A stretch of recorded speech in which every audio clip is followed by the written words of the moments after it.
আপনাদেরকে কথা দিচ্ছি, এই ঝিনাইদহ ২ আসনে কোন ঘরে লেখাপড়া শিখবে না এরকম কোন সন্তান থাকবে না ইনশাআল্লাহ। যে বাবার সামর্থ্য নাই সেই বাবার পাশে সরকারি ভাবে দাঁড়ানো হবে এবং ওই সন্তানকে স্কুলে পড়াশোনার ব্যবস্থা করা হবে ইনশাআল্লাহ। উন্নয়ন মানে কি? উন্নয়ন মানে চিকিৎসা ব্যবস্থার উন্নয়ন। আমাদের হাসপাতালের কোন উন্নয়ন হয়েছে বন্ধুগণ? এই হাইলাকুণ্ড স্বাস্থ্য কমপ্লেক্স রয়েছে, সেখানে গেলে আপনারা চিকিৎসা পান। আমাদের সদর হাসপাতাল রয়েছে, সেখানে গেলে চিকিৎসা পান। সেখানে গেলে বলা হয় যে ফরিদপুরে যাও, ফরিদপুর গেলে বলা হয় ঢাকাতে যাও। একজন গরিব কৃষক, একজন শ্রমিক, তার কি সামর্থ্য রয়েছে যিনি গুরুতর অসুস্থ হন তার চিকিৎসা করানোর?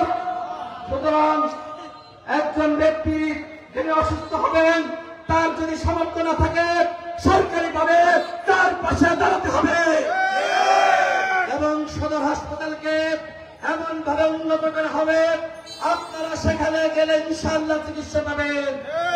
হয়তো বড় রোগ হলে আপনাদেরকে ঢাকাতে যেতে হবে, কিন্তু ছোটখাটো রোগ, মাঝারি মানের রোগ, এই রোগের চিকিৎসার জন্য কোন প্রাইভেট হাসপাতালে যেতে হবে না।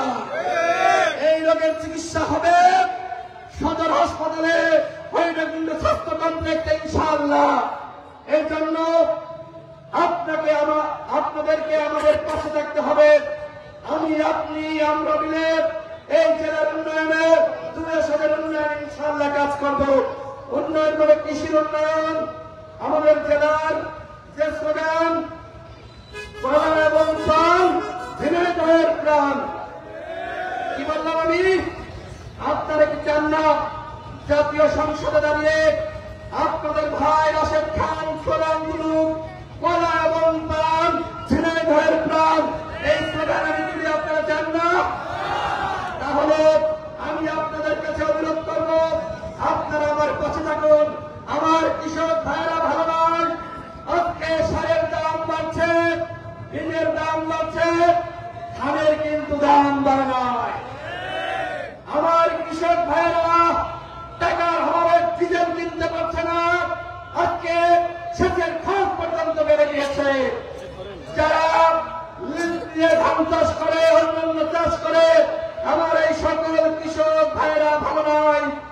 আমার পান চাষি, ধান চাষি, সবজি চাষি, মাছ চাষি, আমার কোন চাষি ভাইরা ভালো নয়।